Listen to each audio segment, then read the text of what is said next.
Boa noite a todos e todas. Muito obrigada pela presença para a defesa do TCC da Tauine. Estamos com a casa cheia aqui. Então, agradeço a presença da banca. Vamos dar início, então, à defesa do TCC da Tauine Rodrigues Vieira, que tem por título Ana Rosa T. Marques dos Santos, 1821 a 1886, e a questão do trabalho feminino na corte brasileira. Tauine, você tem até 20 minutos para fazer a sua apresentação, aí depois eu vou passar a palavra para a banca, tá bom? Pode começar. Boa noite a todos. Gostaria de cumprimentar a banca, a minha família e amigos que estão aqui presentes. Como a professora falou, meu trabalho leva o título de Ana Rosa Termax dos Santos, 1821-1886, e a questão do trabalho feminino na corte brasileira. E este trabalho, ele analisa a trajetória e as ideias da Ana, que foi uma escritora húngara e que viveu no Brasil Imperial. Na época da publicação de sua obra, que leva o nome de Tratado sobre a Emancipação Política da Mulher e o Direito de Votar, ela residia na corte brasileira. E é a região onde hoje é o Rio de Janeiro e que na época era a mais desenvolvida do Brasil. E, na sua publicação, a Ana ela assinou a sua obra apenas com as suas iniciais ARTS.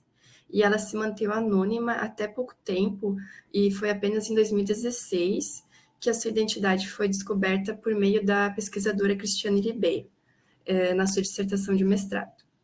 E nessa obra, a Ana ela aborda muitas questões atuais, como direitos políticos das mulheres, desigualdade de gênero e as condições de trabalho feminino.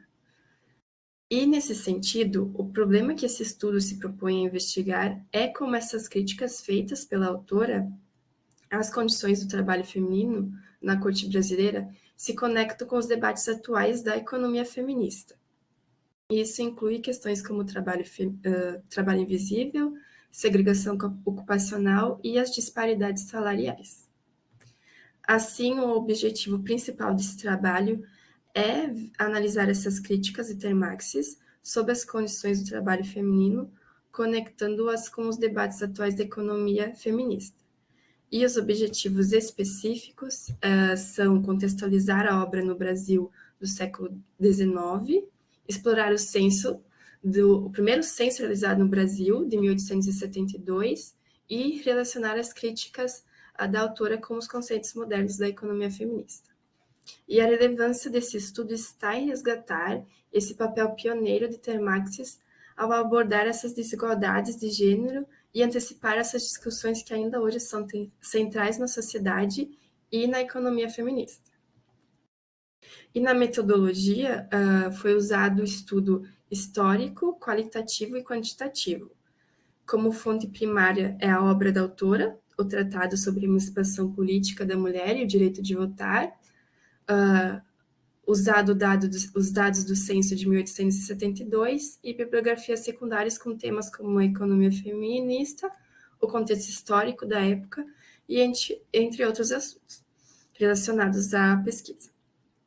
E a técnica da análise tem a análise textual da obra de Termaxes, destacando seus principais argumentos e comparando com os dados do censo de 1872. Então, primeiramente, o estudo faz uma breve apresentação da economia feminista e dos principais conceitos que a gente vai encontrar na obra de Termaxes. A economia feminista ela surgiu para questionar essa visão tradicional da economia, que negligencia o papel das mulheres e do trabalho de cuidado. E ela ganhou muita força na década de 1990, com a criação da IAF e a publicação da revista Feminist Economics. E de forma bem resumida, a economia feminista ela aponta que os modelos tradicionais eles se baseiam em um homem econômico, que é racional e individualista. E isso ignora a importância das relações sociais e do trabalho invisível que é majoritariamente feito pelas mulheres. E entre os principais conceitos que a gente vai ver da economia feminista presentes na obra de Marx, nós temos o trabalho invisível, que são as tarefas domésticas e de cuidados realizadas majoritariamente pelas mulheres e que são essenciais, mas desvalorizados na economia formal. A segregação ocupacional, que é a limitação profissional das mulheres em ocupações de menos prestígio e de salários menores. E discriminação de gênero, que é a diferença salarial e barreiras na contratação e promoção das mulheres, mesmo elas tendo qualificações iguais ou melhores que os homens. Para a gente ver um pouquinho do contexto e da vida da autora, para a gente entender também um pouquinho das influências que ela teve na sua escrita e ideias da época, e como eu disse anteriormente, a Ana ela viveu no Brasil Imperial, e que foi um contexto muito marcado pelo patriarcado, que restringia muito as mulheres ao ambiente doméstico. E a educação feminina ela só passou a ser mais desenvolvida em 1827, mas ainda com um objetivo de preparar as mulheres para papéis de esposas e mães. E isso só reforçava ainda mais a lógica patriarcal da época. A Ana, ela nasceu em 1821, na Hungria, e emigrou para o Brasil em 1828 com a sua família, por questões econômicas. Primeiramente, eles se estabeleceram em São Paulo e só posteriormente eles se mudaram para o Rio de Janeiro, mas os motivos são desconhecidos. E durante a sua vida, a Ana ela não se casou. Também não se sabem os motivos, mas ela expõe sua opinião em sua obra, que segundo ela afirma que o casamento era uma forma de opressão para as mulheres. E assim ela teve que se manter economicamente sozinha. Ela foi professora e também algumas vezes vendeu seus pertences para conseguir dinheiro, e mesmo com as dificuldades, ela conseguiu realizar viagens para o exterior e isso lhe proporcionou entrar em contato com diferentes ideias ao redor do mundo. Ela veio a falecer em 1886, mas não se sabe o motivo da morte, mas a gente pode ver que pela sua trajetória ela teve muita força e coragem, pois mesmo nesse contexto que muito marcado pelo patriarcado e pelas limitações que as mulheres tinham, ela conseguiu conquistar uma certa independência e também deixar essa rica contribuição para a luta dos direitos das mulheres.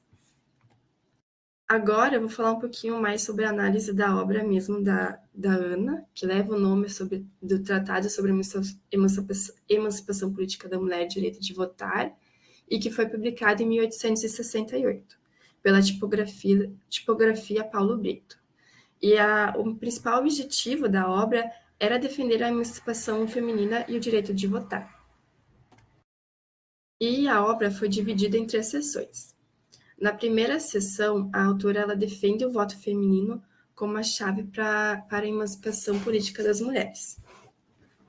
E ela faz críticas às restrições legais impostas às mulheres e usa de argumentos filosóficos, históricos, para defender o sufrágio feminino. Ela também traz referências a Rousseau, Condorcet e Mill para denunciar essas injustiças da desigualdade de gênero e também destaca a importância da educação para essa liberdade feminina. Já na segunda seção, que é a única que possui título, que se chama Funções Públicas da Mulher, ela aborda o mercado de trabalho. E aqui ela questiona as limitações das mulheres ao trabalho doméstico e defende a necessidade de ampliar as oportunidades profissionais para as mulheres. E essa é uma clara crítica que antecipa o conceito de segregação ocupacional da economia feminista. Já na seção terceira, ela discute a igualdade dos direitos entre homens e mulheres, também volta a reforçar alguns argumentos que ela já criticou nas outras sessões, como o voto feminino e também a educação como um direito das mulheres, e debate algumas justificativas que eram usadas na época para defender a exclusão das mulheres, como a força física e a maternidade. E também usa de vários exemplos históricos de mulheres notáveis, como rainhas e escritoras para fundamentar seus argumentos. Eu também trouxe aqui algumas das citações da Ana, que ela traz em sua obra, sobre a situação laboral das mulheres da época. Ela afirma: nós devemos desaprovar que uma parte da espécie humana decida de outra parte da mesma espécie, ou que o indivíduo decida de outro individual que não é sua própria esfera. E aqui ela faz uma crítica ao poder que os homens tinham de decidir o destino das mulheres, e também uma denúncia ao sistema vigente que impunha as escolhas e os valores femininos sobre os interesses dos homens. E ela também fala que é um absurdo negar a todas as mulheres direitos civis, porque os cuidados da casa e família consomem todo o seu tempo, de algumas, mas não de todas.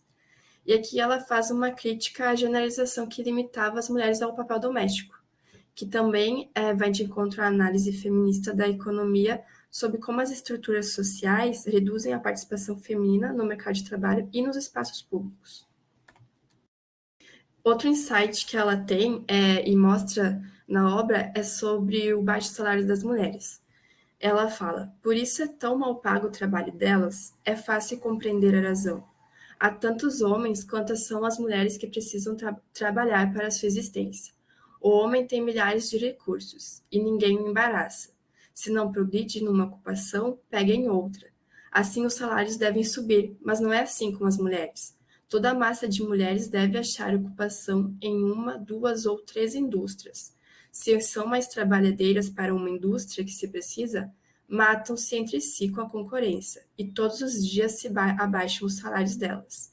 E elas estarão por tudo, porque se uma não se quer sujeitar a esse preço, 1000 outras anuem, e o trabalho da mulher é barato pela grande abundância que existe. E aqui ela reflete sobre a competição desigual que é gerada pela saturação de mulheres em poucas indústrias no mercado de trabalho. E isso muito causado porque, na época, as mulheres tinham poucas opções para se trabalhar.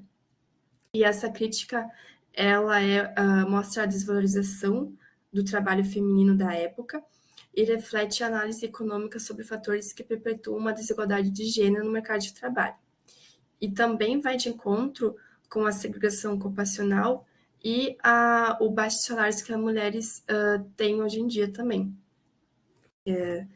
Eu também trouxe essas últimas 2 citações, em que a Ana reflete muito sobre o trabalho doméstico e como isso não deve definir o papel da mulher ou o potencial feminino. E ela apela pela inclusão das mulheres em todas as profissões, e isso também vai em linha das oportunidades e acesso ao mercado de trabalho que até hoje as economistas femininas buscam para as mulheres. E ela fala que as funções domésticas não são bastantes para a mulher, como se o homem não devesse ser mais que marido e pai. Depois que se acabam os trabalhos domésticos, resta muito tempo, ainda para outras coisas. E ainda afirma: deixai-as empregar-se em todos os ramos do comércio, deixai-as principiar e monopolizar. E essas reflexões, elas mostram como a Thermaxis, ela antecipou essas questões que ainda são amplamente discutidas nos dias de hoje e vão de encontro com conceitos atuais da economia feminista. Agora eu também trouxe alguns dados do censo de 1872, que foi o primeiro censo feito no Brasil.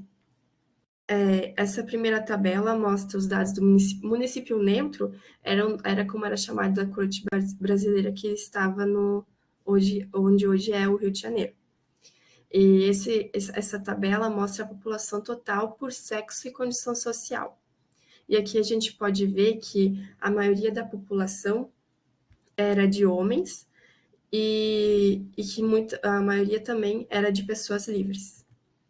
Já na tabela 2, a população total por instrução, a gente vê que a taxa de alfabetização entre os homens era de 41,18%, e entre as mulheres era de apenas 29,35%. Ou seja, a taxa de alfabetização era mais baixa entre as mulheres, e a gente viu que a autora falou sobre a exclusão educacional entre as mulheres e que como ela defendeu que uma educação igualitária era importante para a emancipação feminina e para toda a sociedade.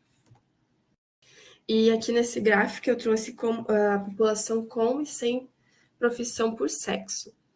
E aqui a gente vê que a maior parte das mulheres estava sem profissão formal registrada, em contraste com os homens. E esse dado, ele reflete como era limitado o acesso das mulheres ao mercado de trabalho, que também foi uma das críticas que Termaxis fez em sua obra. Por fim, também tem esse gráfico das ocupações femininas, e aqui a gente pode ver os principais trabalhos que as mulheres ocupavam na época. A gente tem serviços domésticos como principal, com 52,88%, costureiras em segundo, com 24,68%, e lavradores, com 16,18% de ocupação feminina. Ou seja, apenas as duas primeiras ocupações era mais de 70% da população feminina. E isso evidencia a concentração das mulheres em trabalhos mais marginalizados e com menos remunerações, e que foi também um dos assuntos que a Termaxis abordou na sua obra, e também pediu por mais oportunidades de emprego para as mulheres. E assim a gente vê como o censo, ele reforça as críticas de Termaxis, e também como a obra dela estava baseada em observações concretas da época. E, por fim, nas minhas considerações finais, a gente percebe que Termaxis ela abordou temas muito à frente de seu tempo. Ela criticou as barreiras que limitavam as mulheres do século XIX, como a segregação ocupacional, as diferenças salariais, pediu por mais acesso das mulheres no mercado de trabalho e na educação, e com isso ela antecipou conceitos que até hoje são muito importantes na sociedade e na economia feminista moderna. E também a gente viu que os dados do censo reforçaram essas críticas de Termaxis, mostrando a realidade feminina, que ocupava, em sua grande maioria, ocupações de baixa remuneração, e a gente também pode ver essa realidade persistindo nos dias de hoje. Em dados do censo do IBGE de 2022, que trazem ocupações por sexo, a gente vê que ainda a serviços domésticos é a terceira maior ocupação feminina. E assim, a gente vê também como a pesquisa contribui para evidenciar essa importância da obra de Termaxis, que contém discussões que até ainda hoje são de grande importância, e também contribuiu para trazer à tona essa pesquisadora e autora que por muito tempo se manteve esquecida na história e que foi de grande importância para a época. Então era isso. Eu agradeço muito a atenção de todos e o tempo. Muito obrigada. Obrigada, Tauine. Então, agora eu vou passar a palavra para a banca, tá? Aí você coloca ali uma caneta, um caderno para você fazer as anotações, o que eles vão falar, para você responder na sequência, tá? Okay. Então, eu vou pedir para a professora Vivian começar. Daí, Vivian, como é que você prefere fazer? Você prefere que ela te responda em sequência ou a gente pode esperar a Karina também fazer os comentários e aí depois ela responde tudo junto? Por mim, vocês estão me ouvindo? Sim. Por mim, eu acho que é mais confortável, eu falo e depois ela responde no final, que dá tempo dela ir refletindo também. A não ser que ela faça Ela responde no final das duas ou no final da tua fala? Acho que pode ser das duas. Acho que pode ser das duas. Então tá. Tauine, aí você vai anotando, tá? Ok. Uhum. Então, tudo bem. Pode começar, Vivian, por favor. Tá, eu vou só abrir aqui a minha tela, que eu estou lendo direto aqui. Aí qualquer coisa, agora eu não estou vendo mais vocês, tá? Então, qualquer coisa, se tiver algum problema, vocês gritem aí. Tá.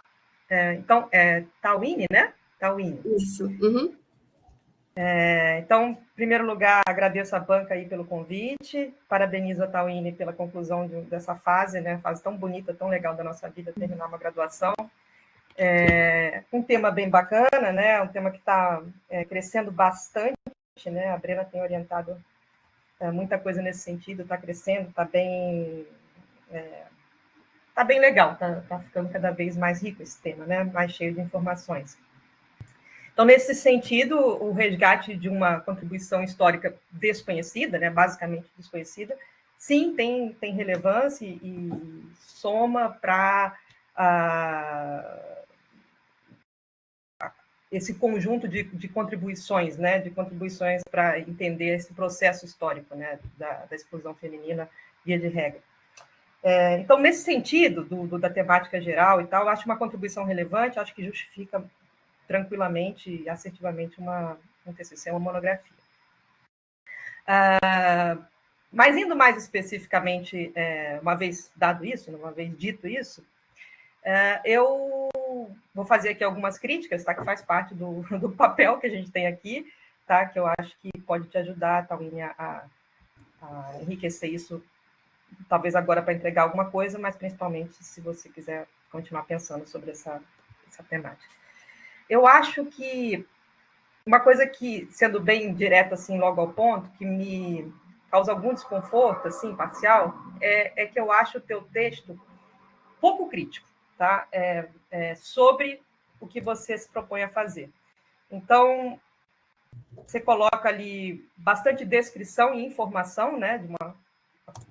Tem ali uma abordagem histórica e tal, mas eu acho que você repete muito aquilo que eu vou chamar de Ana Rosa, tá? Para não ter que falar esse sobrenome difícil e errar. Então, eu acho que você repete muito o que você acabou de citar da Ana Rosa. Basicamente, você faz ali muitas citações, o que não tem problema nenhum, e logo antes ou logo depois você reescreve a citação com as suas próprias palavras, e eu sinto falta de mais criticidade, né? De mais considerações para o bem ou para o mal, concordando ou discordando, da sua parte, e, evidentemente, à luz da economia feminista, para ficar mais acadêmico, né, nesse sentido. Então, nesse sentido, acho que fica com mais jeito de redação, tá? Tá bem escrito, tá com introdução, desenvolvimento, tudo organizadinho, não tem nada a falar com questão de ortografia, gramática, basicamente, tá tudo muito fácil de ler, fluido, mas ficou com mais cara de redação e eu acho que eu senti um pouquinho mais de falta da cara da pesquisa, tá? Para ser bem sincera, propriamente dita. Então, assim, aí você pode dizer, não, mas o objetivo é fazer uma resenha, sem problema nenhum, como eu disse, é relevante e é desconhecido, então totalmente válido, né? Mas uma resenha crítica, que eu acho que esse que é o papel mais esperado, tá? De um trabalho que se propõe a fazer uma releitura, essa seria a palavra, né? Uma leitura crítica, uma releitura. Eu acho que é isso que eu sinto falta. Ficou muito uma leitura, tá? Para ser sincera, eu não sei muito bem o quanto que eu ganharia a mais lendo a sua monografia ou se eu simplesmente lesse o original da Ana Rosa, tá? Para mim, me parece que fica uma leitura por uma leitura e não uma leitura crítica. Ok. Então, dado isso, esse é o ponto principal, tá? Essa é a minha consideração mais importante, assim, de modo geral. Vou fazer considerações mais pontuais agora, então vou passar aqui, vou rolar aqui a minha tela. Aqui, então, abstract, tudo direitinho, tá cumprindo ali o que você promete. Tá.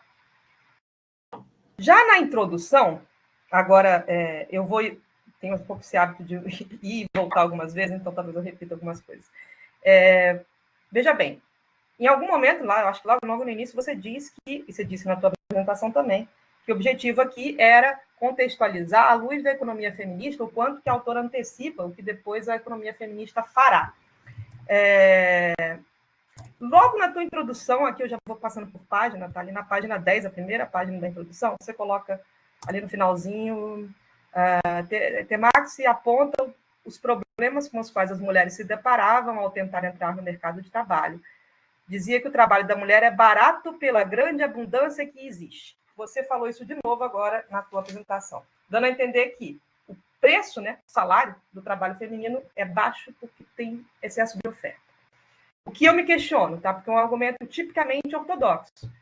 Isso não me parece muito bem alinhado com a economia feminista. Daí eu te pergunto se, na verdade, é simplesmente ou somente por causa de excesso de oferta de mão de obra feminina nas profissões que elas exerciam que o salário era baixo?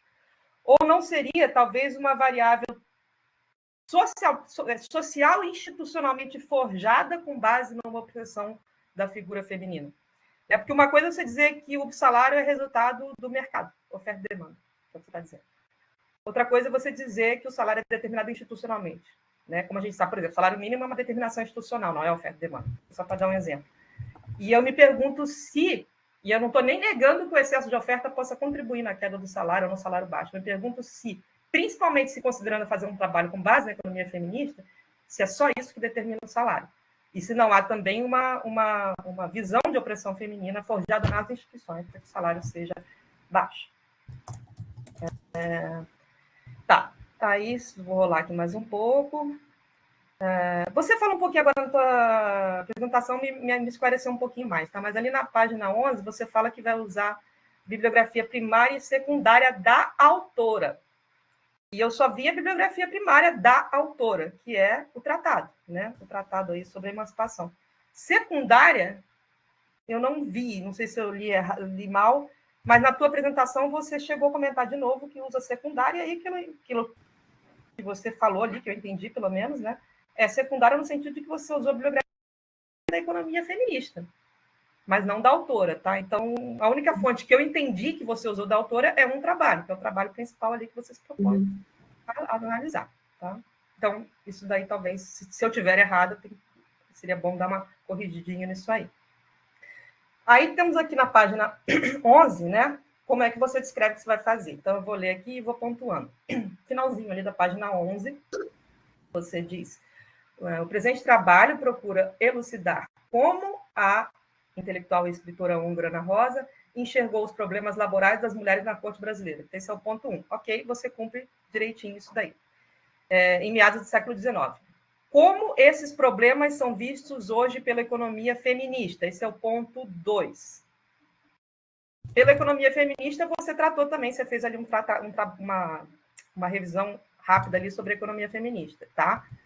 Então, uma coisa está feita, outra coisa também está feita. A convergência das duas é que eu questiono um pouquinho.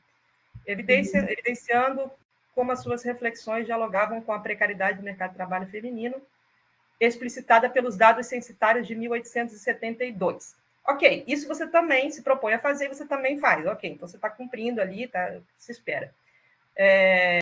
Porém, a questão de dizer que o censo corrobora o que a Ana Rosa denunciava, né? É legal, é bom, ainda bem, mas eu acho que é um pouco, eu não sei se força um pouco a barra de falar essa palavra, eu acho que é um pouco óbvio, né? Se não fosse, então ela estaria falando uma coisa, uma alucinação, alguma coisa, então assim, na verdade é esperado que o censo reflita isso, senão o trabalho dela não teria relevância, não faria sentido, tá?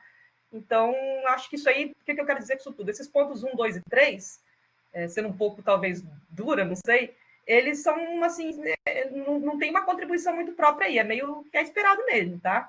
Agora, no finalzinho, né, já entrando aqui na página 12, você fala: e como as suas ideias antecipam os conceitos da economia feminista moderna.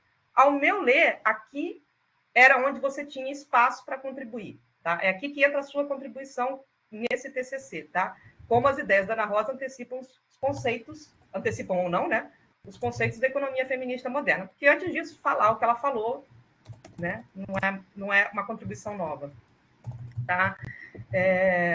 Então, aqui você tinha esse espaço, né? E aí, nesse espaço, que eu acho que é o teu espaço, antes está tudo certo, não tem nada de tem que ser diferente, mas nesse teu espaço eu senti falta de você se apropriar realmente de alguns dos conceitos da economia feminista, pode ser um, pode ser dois, né? E explorá-los, explorar esses conceitos à luz do trabalho da Ana Rosa, de forma menos descritiva e mais analítica, tá? Especificamente falando, né, da economia feminista, eu não vejo, então, como o teu trabalho aponta claramente para essa antecipação dos conceitos feitos pela Ana Rosa. Eu não estou dizendo que eu não acho que ela fez, porque eu acho que ela fez sim. Eu só não achei que você conseguiu mostrar exatamente como que ela antecipou. tá? Então, ou o que eu quero dizer mais, só refrasear, não mostrou tão claramente, tá? Eu acho que você aponta caminhos, tá? Mas eu sinto mais falta dessa parte analítica, tá? Não é que não tenha. Eu acho que poderia ser mais explorado, é isso que eu quero dizer. Que é já, afinal de contas, como eu disse, essa é a tua contribuição na história, né? E aí, no finalzinho aqui da introdução, justamente você reforça que essa é a tua contribuição, né? Deixa eu ler aqui. Por fim, são apresentadas as conclusões alcançadas ao longo do trabalho, enlaçando todos os pontos do tratado com a economia feminista moderna. É isso que você propõe a fazer, enlaçar os pontos do tratado com a economia feminista moderna. Então, essa deveria ser a ênfase, realmente, do teu trabalho, tá? E tem pouca dedicação a isso, tem muita descrição, até quase o final, e depois, assim, pontualmente, você fala alguma coisa nesse enlaçamento, tá? Passando, então... Aí você fala ali, então, no capítulo 2, né, você faz uma resenha ali do que a economia feminista se propõe a tratar, elenca ali os pontos mais importantes da economia feminista, ok, tá direitinho, né? E chegamos aqui, então, na página 14, numa coisa que também me traz alguma inquietação, que vai ao encontro desse aspecto crítico que eu falo, que eu sinto falta, tá? Por exemplo, né? Então, ali, página 14, acho que é segundo parágrafo. Você fala assim, o termo trabalho invisível captura de forma precisa a natureza subestimada e negligenciada das tarefas domésticas e de cuidado. É verdade, né? Esse é um dos conceitos centrais da economia feminista, com o qual a Ana Rosa parece dialogar pouco. Eu vejo menos ênfase na valorização econômica do trabalho de reprodução e muito mais ênfase na coisa da emancipação feminina. Aliás, esse é o nome do tratado, Tratado sobre a Emancipação, né? O nome passa por aí. Ainda assim, essa parte da emancipação muito mais sujeita a uma precificação salarial via oferta e demanda do que uma emancipação política institucional. Tá? Então, a mulher sai e, no que ela sai, se diversifica em vários postos de trabalho, aumenta a oferta de trabalho de forma diversificada, ou melhor, diminui a oferta de trabalho de forma concentrada e fica mais dispersa e, portanto, diminui a oferta, e aí o salário aumenta. Não gosto dessa ideia. Quer dizer, eu não tenho que gostar ou não gostar. Eu não acho que ela se adequa bem a uma análise de economia feminista, tá? Então, vai muito mais, olhando pelo que você falou, tá, do tratado, vai muito mais no sentido de uma emancipação e necessidade de dispersão das mulheres em vários postos, esse claramente parece ser o objetivo do trabalho da Ana Rosa, e menos na questão do trabalho invisível. Tem problema ser menos na questão do trabalho invisível? Problema nenhum, né? Eu só não acho que ela trabalha isso como você diz que ela dá trabalho. Pelo menos não pelo que você falou, porque eu não li o tratado dela, tá? Então, a questão do trabalho invisível aparece pouco a partir do que você elenca como estando lá, tá? Então, por exemplo, só para dar um exemplo, esse é um conceito central da economia feminista, né? E aí você diz que o objetivo é o quê? Enlaçar a economia feminista com o Tratado da Ana Rosa. Aí você coloca esse conceito e não está tão claro onde que isso está no trabalho da Ana Rosa. Pelo contrário, parece até que ela está olhando muito mais para a necessidade de ou sair de casa e procurar outros empregos e que não sejam trabalhar dentro de casa, ou, e aí eu vou falar mais lá na frente, tá? Sobre a somatória do trabalho invisível com o trabalho visível, e não a substituição de um pelo outro, que seria muito mais feminista, por assim dizer, tá? Mas isso eu vou falar lá embaixo, então isso me parece que fica bem claro lá no final. Aí tá, temos aqui capítulo 3, você faz a biografia da autora, contexto histórico, você também abordou aqui na tua apresentação. Novamente, tá, biografia, ok, né? Mas é uma sessão informativa / descritiva, sem maiores contribuições primárias de pesquisa, tá? Você, inclusive, usa aí as fontes secundárias, também, como eu disse, secundárias que eu digo, pessoas que leram o trabalho dela, né? Alguma coisa por aí que eu entendi, o que não é um problema, mas, como eu disse, a tua contribuição deveria estar mais no final, então isso aqui não é um problema. Porém, não traz algo a mais, tá? Então, tá direitinho ali, honesto, ok. Sim, você coloca aqui, eu coloquei aqui algumas fontes que eu vi, tá? Uma das poucas coisas que eu vi ali, o Farol Paulista, página 3 aqui, edição 260, isso aqui parece que é uma fonte que você, pelo que eu entendi, você olhou, vamos dizer assim, original, que não é a PUD, né? Não foi alguém que mencionou, eu acho. Aí,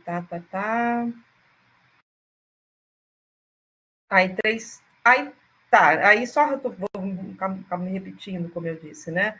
3.2, análise da obra tratado sobre a emancipação política da mulher e o direito de votar. Né? Como o próprio nome diz, trata da emancipação. Novamente, uma revisão de leitura, tá? Uma revisão de leitura. Muito mais do que uma releitura, alguma coisa assim. Tá?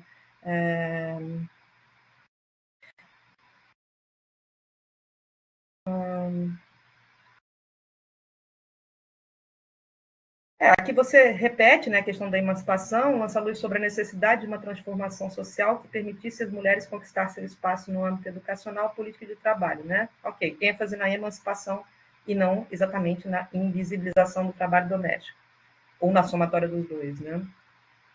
Seção primeira, ok. Seção primeira, basicamente, a questão do voto, tá? O voto, legal. Deixa eu ver. Seção primeira não tem muito o que falar, tá? Essa parte, principalmente, do voto. Aí vem a seção segunda.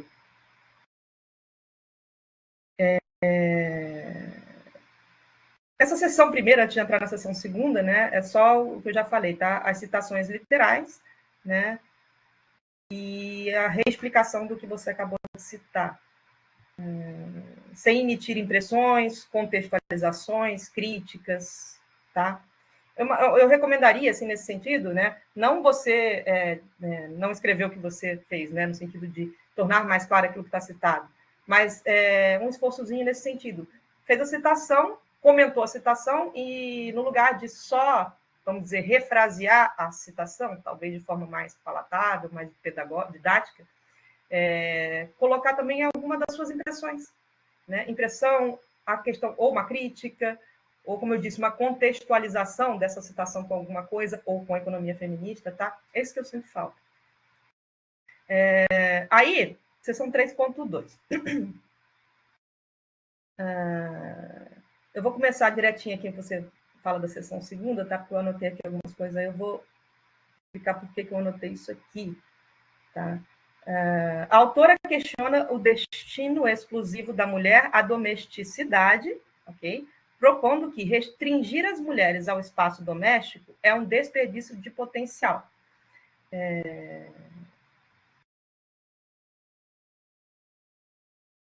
Isso aqui, ok. Fazer, conservar, é um dispêndio da mais preciosa matéria que Deus fez na presente constituição da sociedade. Tá? Novamente, né? Isso, na verdade, olha só que engraçado, estou sendo um pouco provocativa mesmo, tá? Um desperdício a mulher ficar dentro de casa. Ok, mas isso dá a entender que o trabalho doméstico não vale nada. Entende? O que é um problema, porque esse é a questão. O trabalho doméstico ser valorizado, não porque a mulher tem que ficar em casa, evidentemente, mas porque, no sentido de economia, somos economistas aqui, existe um valor econômico naquilo, e enquanto aquilo não é visto enquanto tal, é subestimado e é relegado a nada. E aqui, um pouco, por isso que eu estou insistindo tanto nessa coisa do trabalho de reprodução, tá? Quando você se refere a ela aqui, novamente, dá um pouco essa conexão com a coisa de que é um desperdício ela ficar em casa, ou seja, em casa não vale nada. Entende a contradição que eu estou colocando é de propósito, tá? A palavra desperdício, tá? E você cita, eu acho que é literal aqui também, ela é mais próxima de uma acusação sem procurar a valorização do trabalho de reprodução, tá? A crítica ao papel de... Continuando aqui na sessão, logo no iníciozinho da sessão 2, tá? Nesse trecho, Termax critica a ideia de que as mulheres devem ser limitadas ao papel de esposas e mães, ok? Defendendo que sua participação em outras esferas da sociedade seria mais benéfica, né? Então, não é bom ser mãe, né? Eu acho que é muito menos sobre isso, tá? E muito mais sobre equalizar. É tão bom ser mãe quanto trabalhar fora, e é muito mais por aí do que dizer que... Eu entendo que o contexto histórico dela faz todo sentido ela falar isso, mas o teu, agora, com o que a gente tem de conhecimento da economia feminista, aí que eu digo que acho que entraria um pouco mais uma necessidade de uma criticazinha aí, tá? Porque ali onde ela está no olho do furacão, faz todo sentido que ela esteja... Desculpa, não vou usar um palavrão aqui, mas que ela esteja pé da vida com essa coisa da mulher ficar só em casa, tá? E hoje a gente entende que não é sobre isso exatamente, mas mais sobre valorizar igualmente, né? E dar o espaço para escolher o que quiser. Da casa.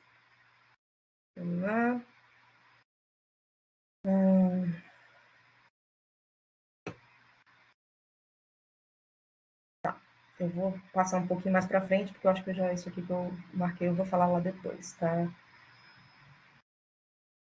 Aí, página 25, segundo ela, o papel doméstico não deveria ser o único destino das mulheres, já que após o cumprimento dessas funções haveria... Olha só, após o cumprimento das funções domésticas, haveria tempo suficiente para outras atividades.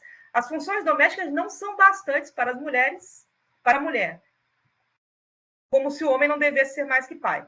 Depois que se acabam os trabalhos domésticos, resta muito tempo ainda para outras coisas. Ou seja, some o trabalho doméstico com o trabalho invisível com o trabalho visível, e não substitua.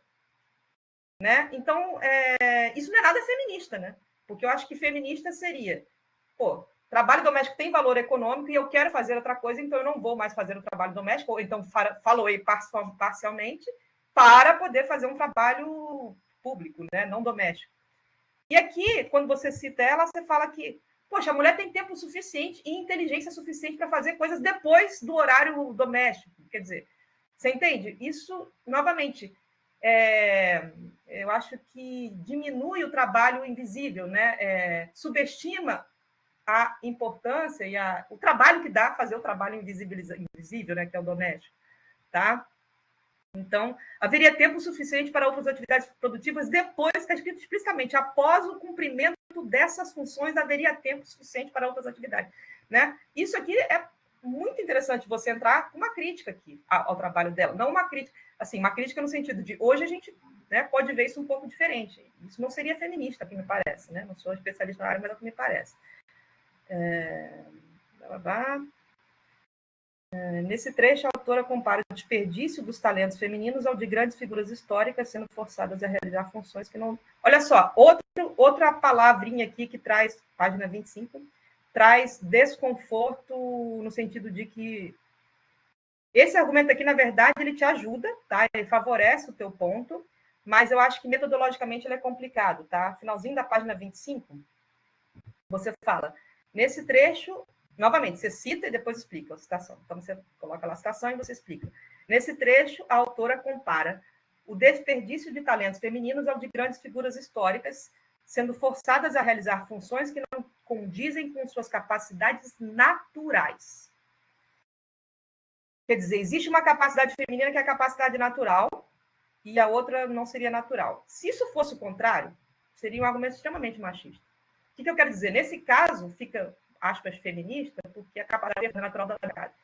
Tá, mas então existe um natural e existe algo que é, sei lá, forçado? E se o natural, então, fosse justamente ficar em casa? Porque a natureza a gente não domina, né? Isso seria extremamente machista, né? Então, usar esse tipo de argumento, tá? Por mais que nesse caso específico te ajude a argumentar, é uma escolha metodologicamente ruim. Eu não gostaria, eu tomaria cuidado com usar a palavra natural, tá? A natureza da mulher é qualquer coisa, porque qualquer coisa que vá para a natureza da mulher, ou que seja a natureza do homem, né, dependendo da maneira como se argumentar, dá a entender que isso é científico e não tem como mudar. O que me parece também que não é o caso de uma ciência social e de uma abordagem que se propõe a ser socialmente construída, né, que é a abordagem da economia feminista, tá? Aí aqui, ó, página 26, eu estou me demorando um pouquinho, mas no final eu espero que seja mais rápido, tá? Página 26, bem no meiozinho ali da página 26, depois eu posso te mandar, tá, essas anotações que eu fiz. Bem no meiozinho você cita, né, a Ana Rosa, aspas, abre aspas, todos os dias se aumenta a classe ilustrada, pelo menos na Europa, como nos Estados Unidos. Por isso, as funções domésticas não são em tão grande escala que não deixem tempo para ocupações espirituais. Repetindo, as funções domésticas não são tão grande escala que não deixem tempo para ocupações espirituais. Ou seja, novamente, soma os dois trabalhos. É o contrário, deveria ser substituir, ou ter a possibilidade de substituir o trabalho doméstico por outro trabalho, por livre escolha. Quem quiser ficar no doméstico, quem não quiser. Então, esse argumento é dela, tá? É da Ana Rosa. Então, você não está errada de trazer o argumento dela. O que eu acho que, novamente, faz falta é você falar, enfim, se propondo a ser uma leitura com base na economia feminista, dizer que somar os dois trabalhos não é bem uma coisa legal, né? Então, por aí, tá? Página 28. Aí na página 28 também, eu estou reforçando esses argumentos, Tauine, mais para você, como eu disse, para acender aqui luz em algumas coisas, tá? Muito mais no sentido de te ajudar para contribuir do que qualquer outra coisa, tá? Então, ali na página 28, um outro argumento que também me parece, vamos dizer assim, entre aspas, machista, se fosse ser mais rigorosa, tá?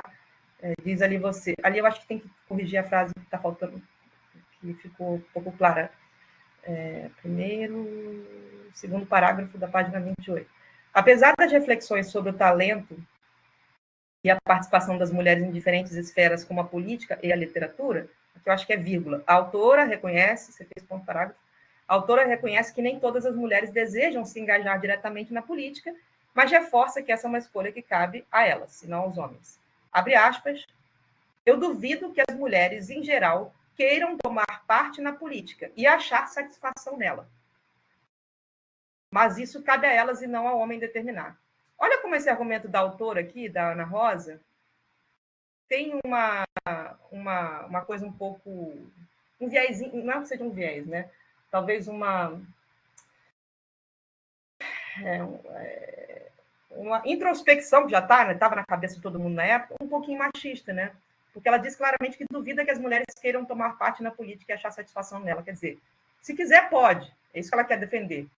Mas ela acha que não tem muito jeito para isso. Então, vai de novo num lugar meio de natureza feminina, entende? Então, como a Ana Rosa, como eu disse, estou sendo advogada do diabo, como a Ana Rosa abre espaço para argumentos machistas de natureza feminina e de viés ortodoxos.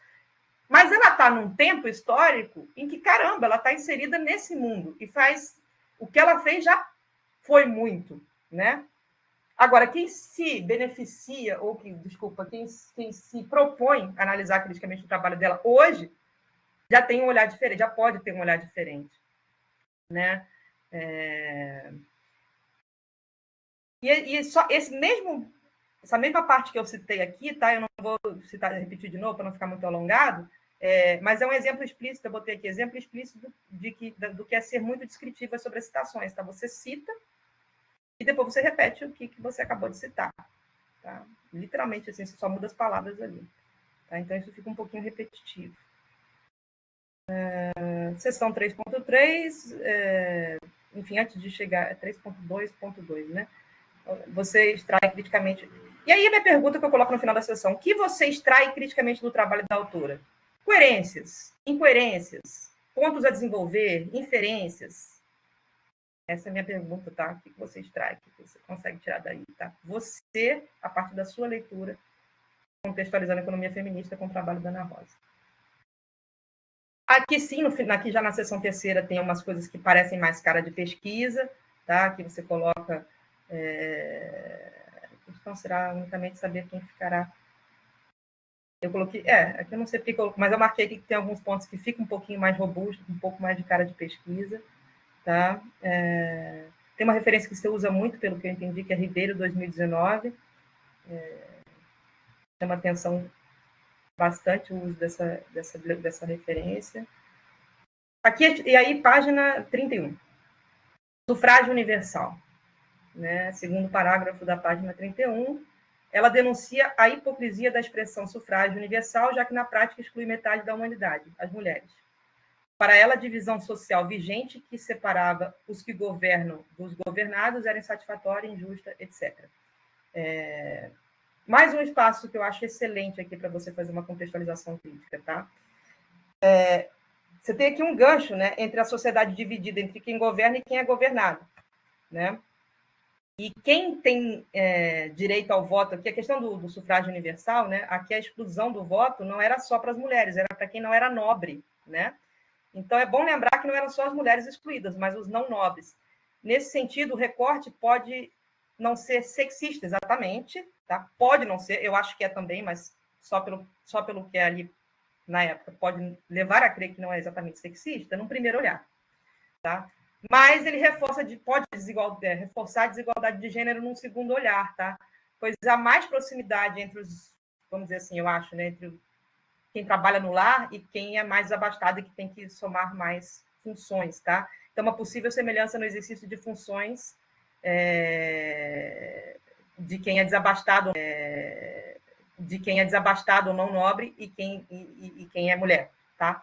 Mas isso seria uma coisa secundária. O sufrágio universal aqui é para quem não pode votar são os não nobres, incluindo não nobres e mulheres, né?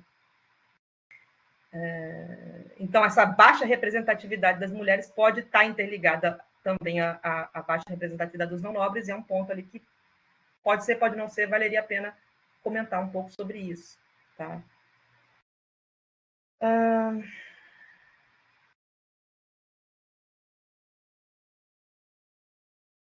Uma parte que eu gostei bastante ali na página 33, acho que foi essa que a Bruna falou, que eu coloquei que eu li ali no Instagram, sobre as 4 razões principais que eram apresentadas comumente para justificar a exclusão das mulheres da vida pública, tá? Que era a maternidade, os trabalhos domésticos, o caráter fraco, essa parte é maravilhosa, né? E a rivalidade com os homens, né? Então, isso aqui está muito bom, tá? Esses argumentos. E eu acho que tem, até hoje, encontrei uma reportagem, uma revista, a revista Cláudia, já agora, de 1962, tá? Não é 1800 e pouco, em que essa visão é reforçada ali na reportagem da revista, tá? Sobre a mulher ser mais fraca e precisar ser mais obediente, porque ela não tem intelecto suficiente para, enfim. Tá? Então, isso perdura até hoje, né? Como você bem colocou também na tua apresentação ali. Enfim,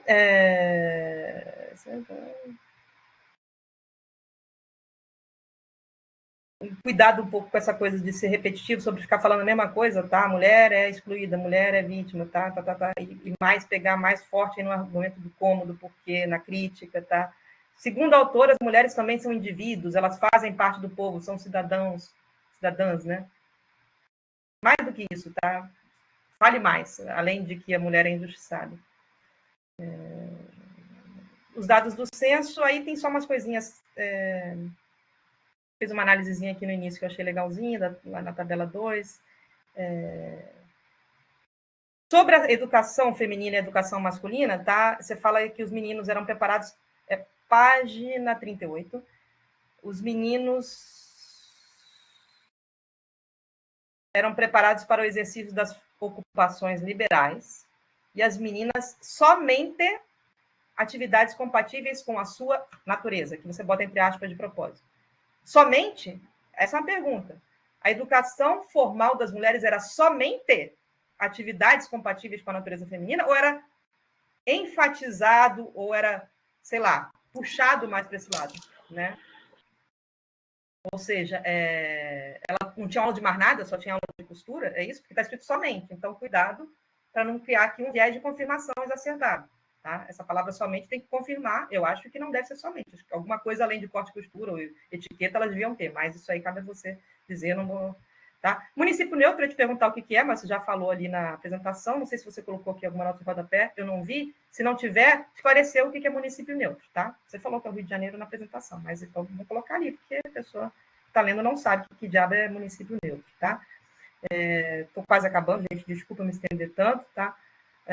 Página 39, vou voltar nesse argumento de oferta e demanda para você ver como isso é falado várias vezes, tá? Página 39, logo no iniciozinho da página, tem ali a primeira frase e o finalzinho da frase.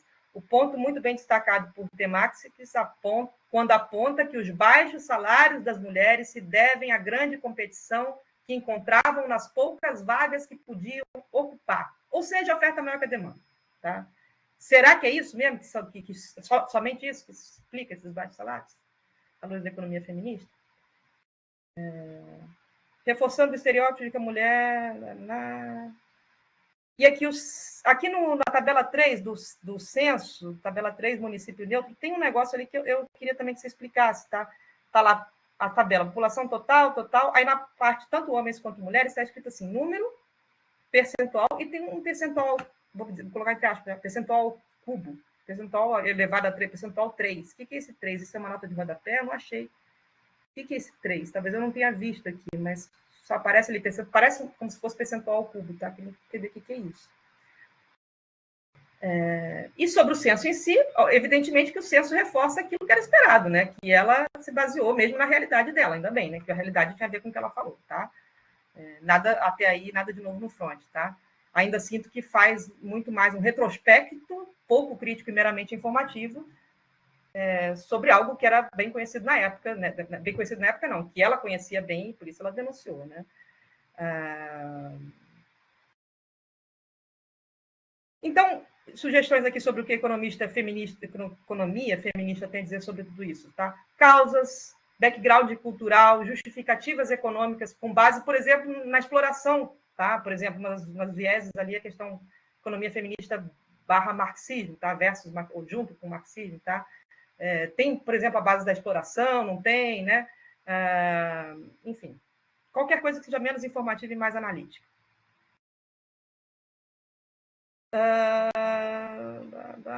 Na gráfico 2, ali na página 43, eu queria entender essa escala de azul, não sei se é original do IBGE ou se você fez aqui por questão de diagramação, tá? Mas não dá, essa escala de azul aqui tá tudo azul claro, azul escuro. Então, tem aqui quase 20 diferentes azuis, escalas de azul, tom de azul na legenda.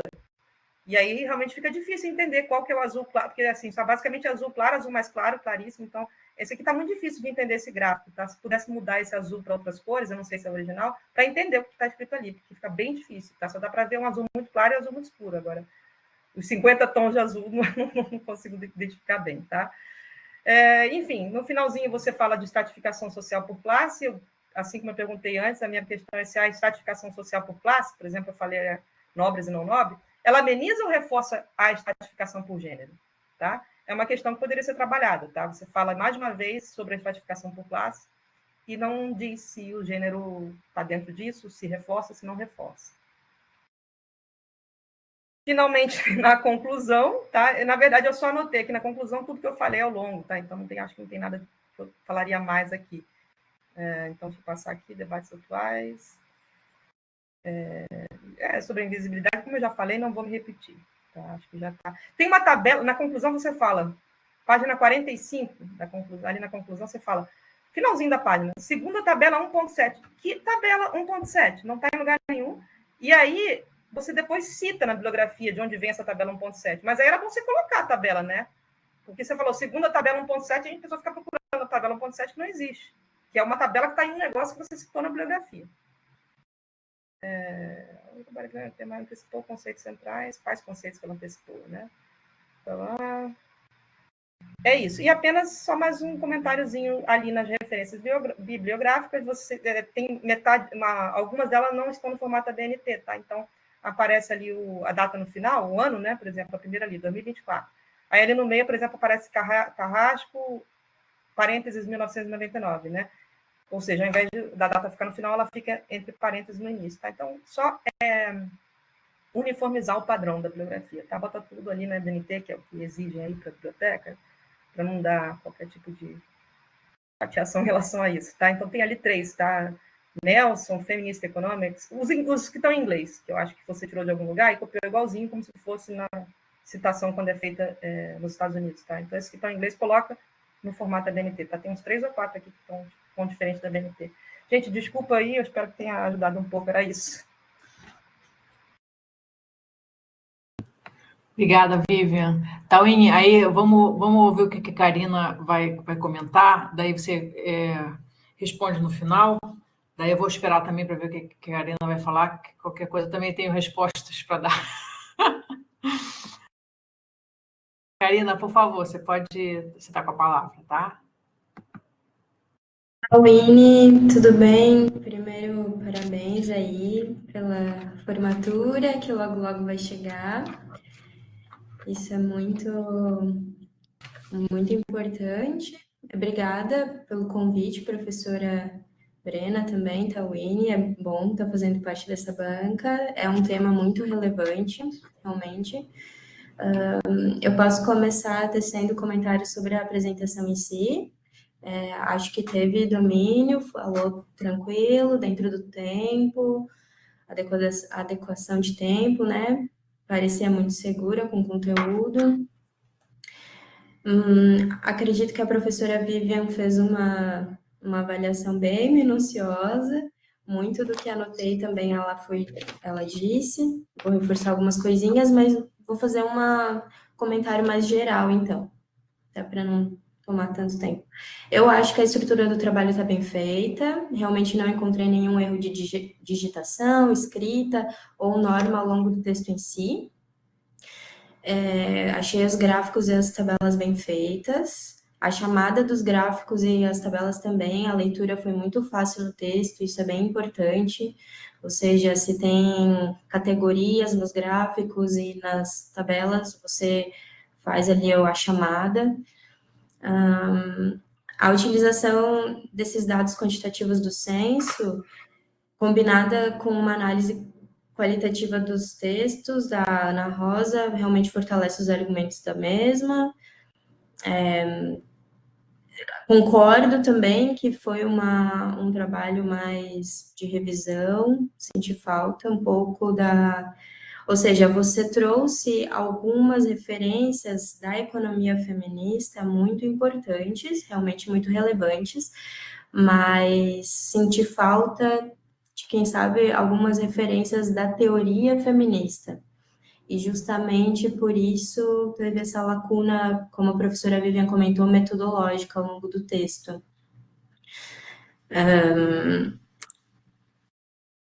Por exemplo, eu acho que o principal ponto do trabalho é realmente o que eu chamaria de anacronismo, ou seja, uma análise de fatos históricos a partir de ideias e conceitos de uma época diferente, e isso se mescla realmente com a economia feminista atual, fica convergendo ao longo do texto.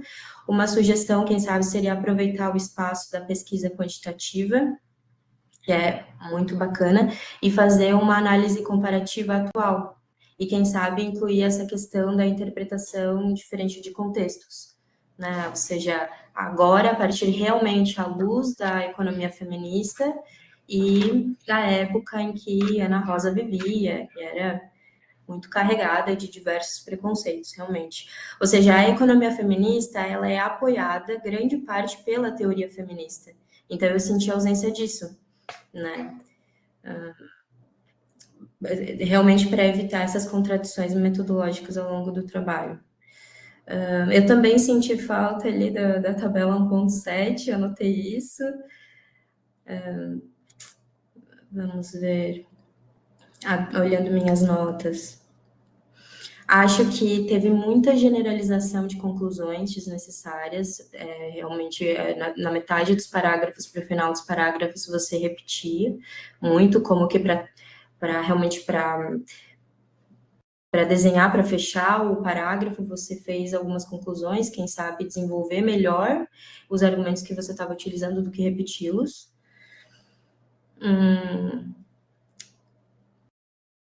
Eu achei muito bacana que usou o primeiro censo, 1872, mas realmente, quem sabe, trazer uma análise comparativa com o atual seja a forma que você consiga melhorar essa questão ali do anacronismo.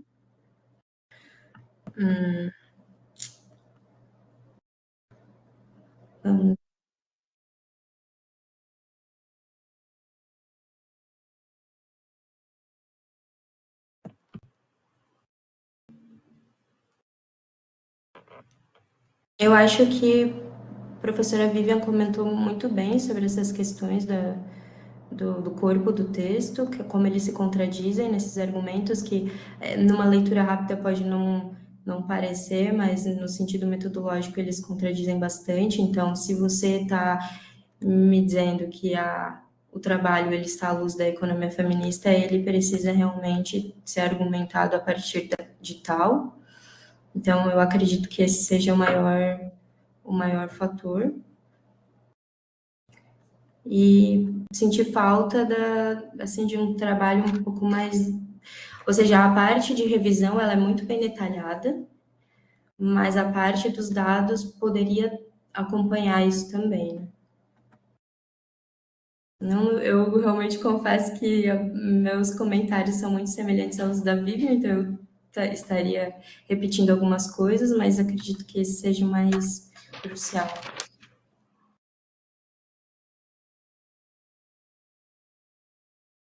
Tá bom, Karina, obrigada. É isso?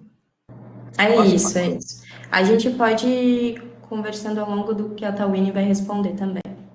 Tá joia. Então tá, Tauine, você pode responder, tá bom? Depois eu falo alguma coisa também no final. Tá, ok. Muito obrigada pelas considerações. Se eu esquecer de alguma coisa, também pode me lembrar, foi bastante coisa aqui. Na questão de ser pouco crítico, acho que é uma crítica bem válida, na verdade, porque às vezes foi uma dificuldade minha também, sabe, de colocar ali um pouco da minha opinião, muito porque eu talvez estivesse tanto na minha cabeça que, por exemplo, que você citou aí dela falar do papel da natureza da mulher, tanto em mim que, tipo, isso não, hoje em dia, papel da mulher, natureza da mulher, que talvez para mim era algo meio lógico que a pessoa iria ler e talvez eu devesse ter realmente criticado ali, colocado isso, e eu acho que toda essa falta de crítica também foi na junção desses pontos, de que tu falou ali também do trabalho invisível. Se eu tivesse ali já colocado minha opinião, minha crítica, isso, a relação, ou a não relação, que não tem dela falar que seriam a mais, mas na verdade o trabalho invisível ele já tem seu valor e já agrega à economia, teria sido elucidado melhor, realmente. Então, eu acho que essa é uma crítica que eu realmente posso melhorar ali muito no meu trabalho, é bem válida, realmente. Deixa eu só repassar aqui para mim não me esquecer do que eu anotei.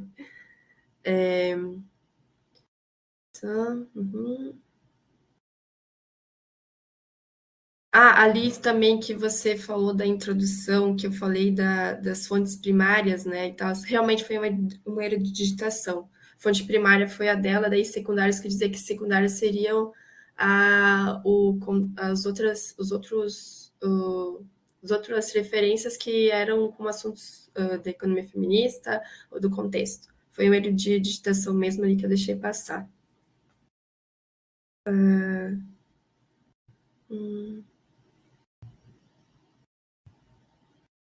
Ali também, e também muito que dessa parte que ela fala da natureza e tal. Como eu também já havia citado ali, que ela usou também do Rousseau para fazer uma crítica. Então, para mim, ela estava falando muito dessa parte da natureza como rebatendo isso que Rousseau falou de natureza mesmo. Mas talvez se eu tivesse colocado essa crítica, esse ponto realmente teria ficado mais claro.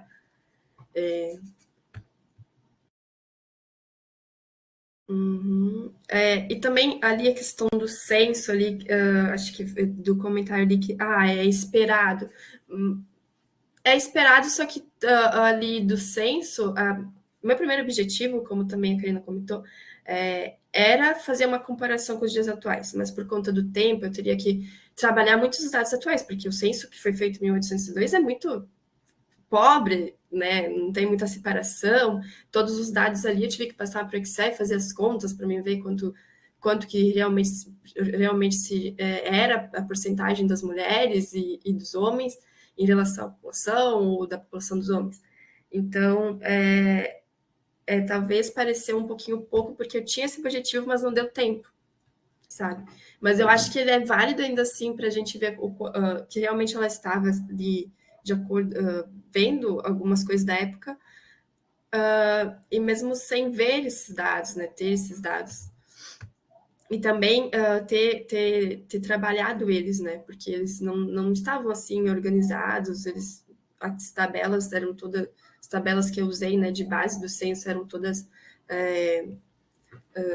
à mão, e daí estavam na IBGE como uma impressão, assim, bem ruim de analisar, assim mesmo.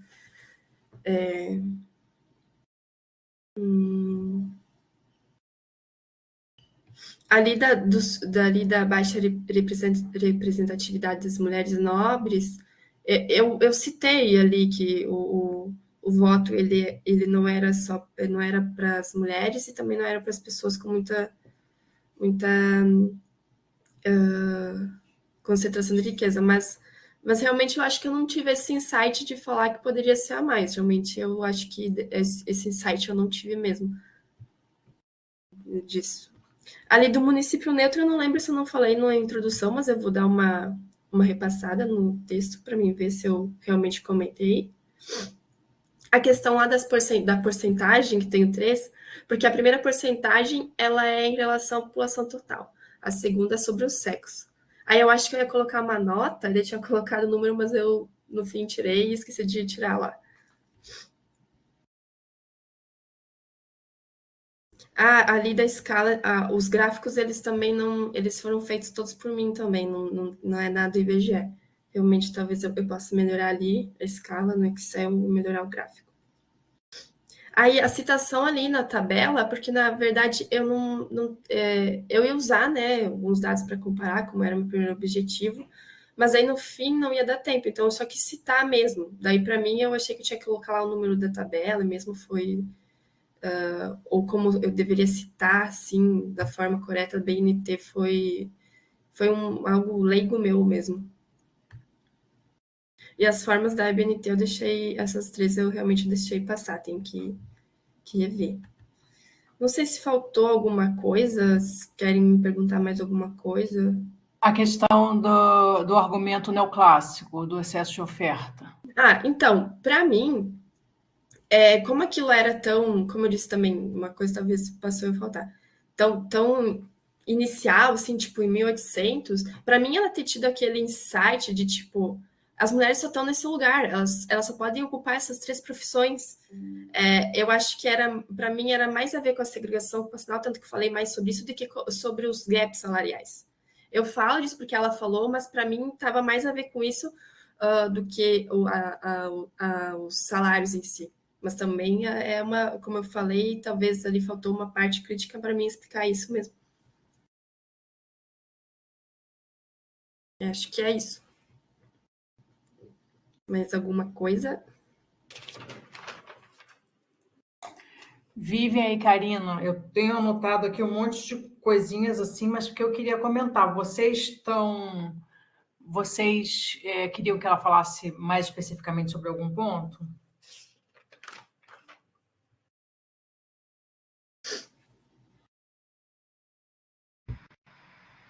Para mim, acho que está ok que ela está com a resposta dela, Brena.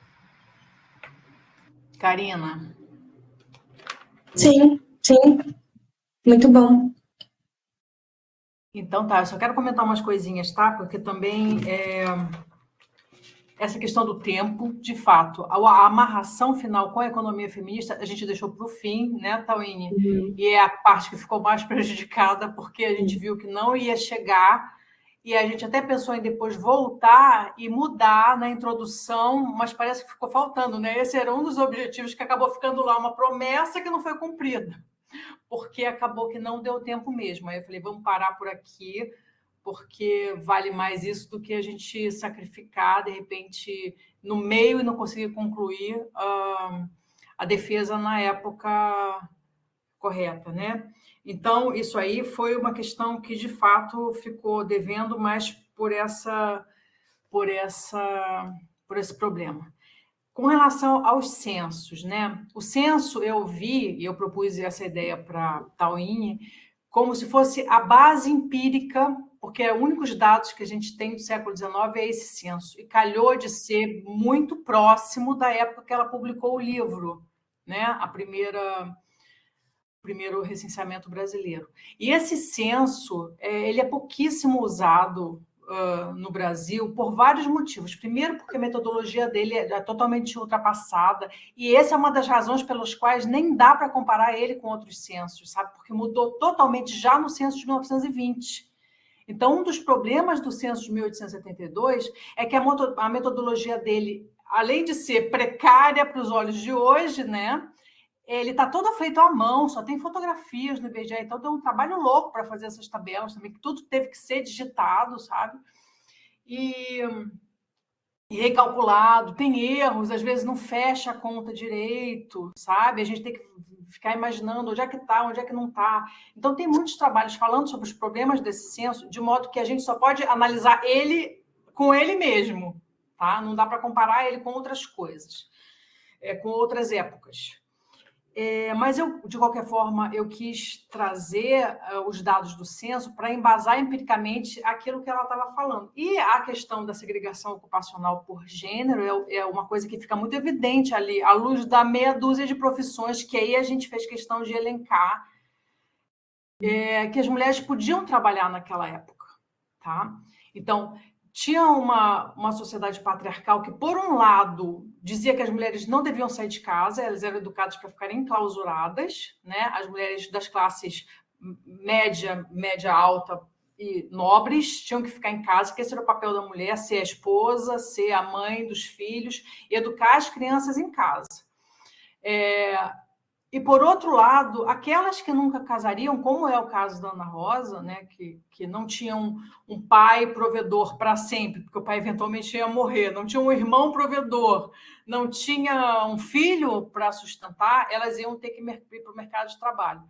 E essas mulheres, então, que tinham que se degladiar lá por essa meia dúzia de profissões que já eram extremamente mal pagas, porque nenhuma delas exigia formação específica, formação, anos de estudo, né? Mesmo porque as mulheres eram proibidas de estudar, ingressar nas faculdades naquela época.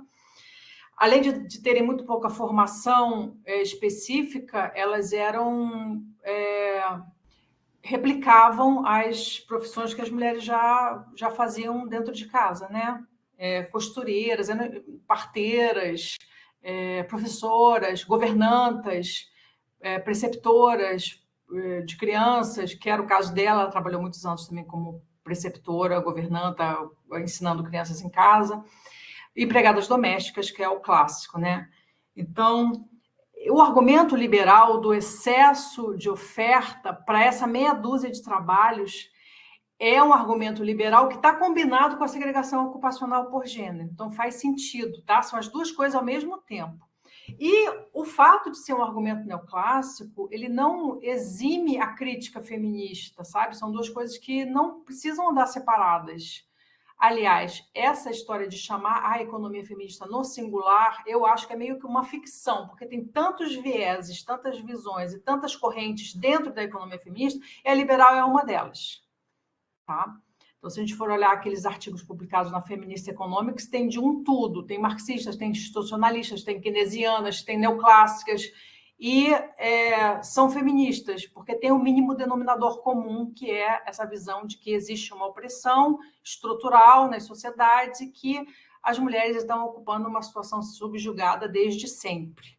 Então, você pode analisar isso com o instrumental que for das mais diversas escolas de pensamento. Então, a economia feminista é meio que bem plural, tanto do ponto de vista teórico como metodológico. Então, tem artigos com econometria, tem artigos com abordagem histórica, como é o caso do trabalho da Tawini, tem artigos que fazem uma mistura qual e quant, tem vários tipos de approach. Tá? Então, não é por isso que ele não é feminista.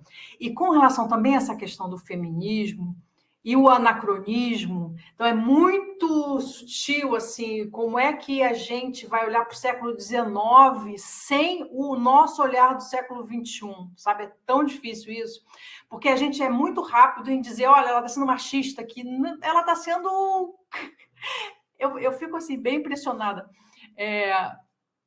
Tudo que elas diziam naquela época, essas precursoras do feminismo, porque a gente nem pode chamar de feminismo, porque não existia feminismo na época, né? Nem o termo existia, não existia nada. Então, elas estavam lá cavando uma picada no mato, e o fato de que algumas coisas replicavam o que hoje a gente vê como extremamente machista, ainda faz sentido, porque elas estavam lá no século XIX, né?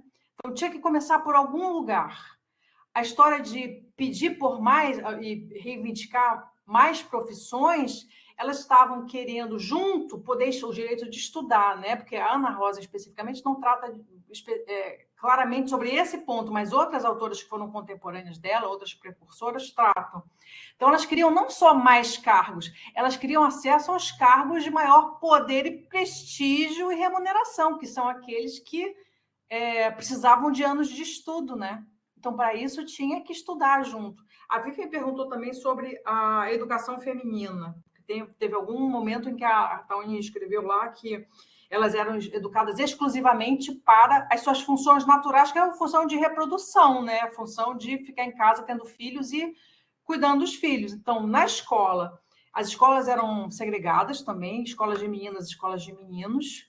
Os homens tinham uma educação científica, aprendiam matemática, aprendiam álgebra, aprendiam as ciências, física, química, biologia, tal.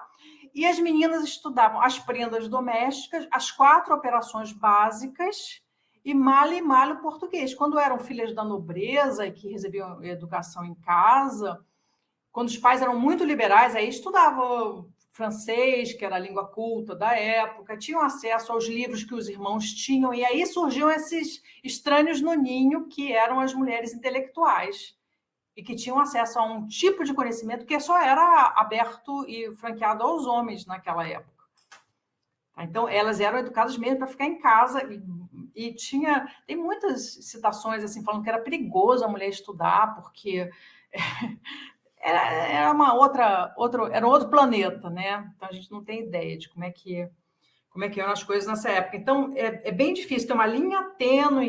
Então, eu entendo as tuas colocações, eu acho que pode ser feita, sim, uma tentativa de olhar com a luz da economia feminista para lá, mas sempre tomando muito cuidado com a história do anacronismo, para a gente não querer trazer para nós, no século XXI, a fala de alguém que está lá no século XIX, num outro planeta, e dizer que ela não foi feminista, porque hoje nós temos um entendimento de feminismo que é totalmente diferente do que ela era possível ser naquela época, sabe? Então, sair de casa, não queremos mais fazer trabalho doméstico, isso era impossível, impensável naquela época. Então, ela estava já escondida sobre não assinavam o nome dela, descobriram há menos de 10 anos atrás quem era essa mulher, que ninguém sabia quem era, ARTS. Era assim que esse tratado ficou conhecido por 200 anos, porque não tinha identidade. Todas as mulheres assinavam com pseudônimos, porque era perigoso ser proto-feminista naquela época. Podia levar um tiro, sei lá o que podia acontecer com essas mulheres, né?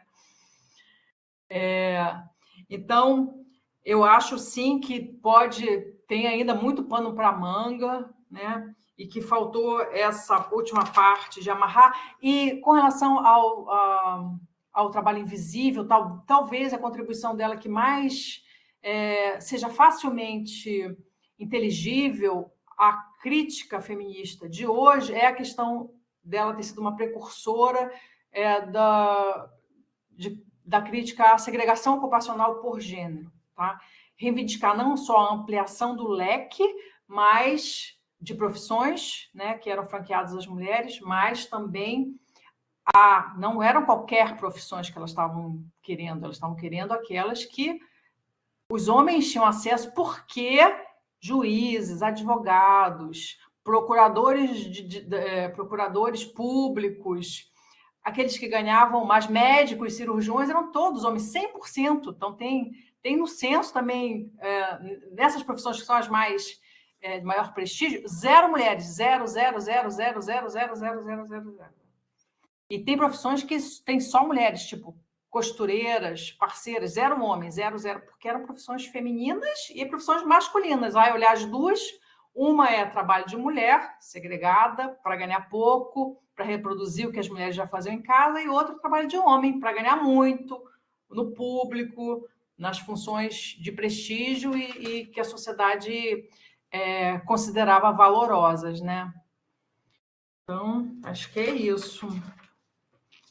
Mas muito obrigada. Não sei se vocês querem falar alguma coisa. Sim, eu penso que considerando o tempo burocrático de entrega de trabalho, final do ano, etc., quem sabe boa parte desse desentendimento possa ser diluído adicionando um parágrafo a mais na introdução quando Tawane apresenta a economia feminista.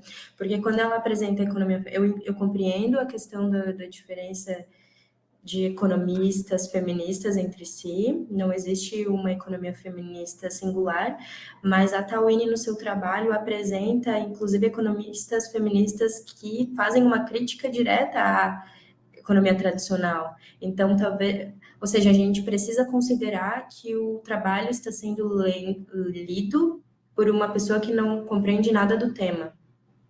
Então, quem sabe adicionar um parágrafo falando justamente isso, explicando um pouquinho mais da economia feminista em si, trazendo também essa questão de diferentes formas de interpretação. Obrigada, Karina. Eu posso comentar aqui, gosto dessa consideração da Karina aí no final, de que justamente, mesmo que seja um economista, né, que pegue ali para ler esse trabalho, que não tenha uma leitura de economia feminista, seja em qual viés for, seria interessante que isso fosse evidenciado, né? Então,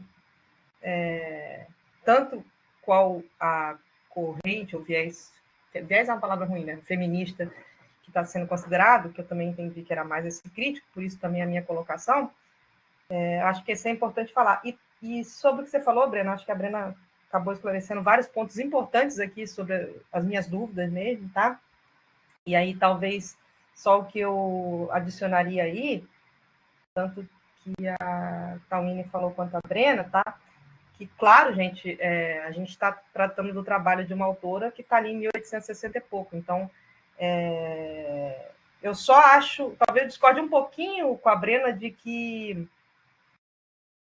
a gente não deve trazer isso para o século XXI, porque eu não sei como a gente pode não ler isso com o olhar do século XXI. Eu acho que a gente já está tão inevitavelmente contagiado com esse olhar, né, tão dentro desse olhar, que é meio que impossível a gente não fazer isso. Então, pode ser que caiba mais aí uma certa humildade de reconhecer. Estamos no século XXI e a partir disso, é a partir daí que eu contextualizaria, ou seja, de frente para trás e não de trás para frente, né? Não de lá para cá, mas sim daqui para lá. Porque eu acho que não tem como, tá? A gente ter o olhar que a Ana Rosa tinha. A única coisa que dá para a gente ter é entender que ela estava inserida num contexto completamente diferente e que, para nós, isso hoje é machista. Então, eu acho que é nesse sentido, tá? Olhando, e evidenciar isso, né?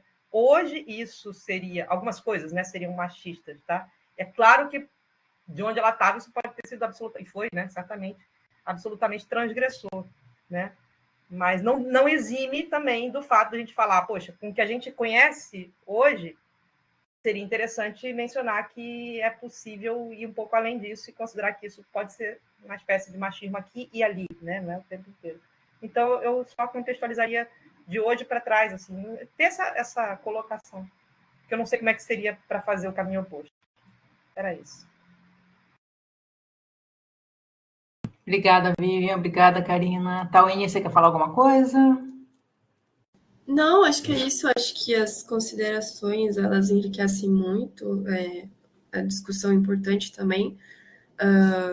Gostei dos pontos levantados. E acho que, de certa forma, também era esperado, como a professora falou também, o tempo, que a gente teve que tirar algumas coisas do trabalho, assim, então não foi novo. Assim, acho que não é como se eu não esperasse um pouco dessas críticas, desses pontos aí que elas levantaram. Obrigada, Tawini. Obrigada, Vivian, Karina. Também sabia que a contribuição de vocês ia ser super rica. Vamos ver o que dá para fazer e vamos comprometer aí para a gente melhorar o que der, né? Mas... Agora, perdão, me recordei de uma coisa. Não lembro se Tawini comentou sobre a famosa tabela 1.7. Sim, eu comentei, né? E eu falei que, tipo, eu tinha pegado alguns dados, né? Que no início eu queria botar um pouquinho do cenário atual, mas como não deu tempo, eu queria só elucidar isso na conclusão. Só que foi algo leigo meu que eu não sabia como só citar aquilo, entende? Ao invés de explicar mesmo. Obrigada, gente. Então, agora eu vou pedir que a audiência, por favor, vocês se retirem, saiam da sala, porque a banca vai deliberar sobre a nota E aí só podemos ficar nós 3 aqui no ambiente, tá? Tauine, você também. Aí eu te aviso no WhatsApp quando a gente tiver terminado, tá bom? Tá certo. Até mais, então. Até mais.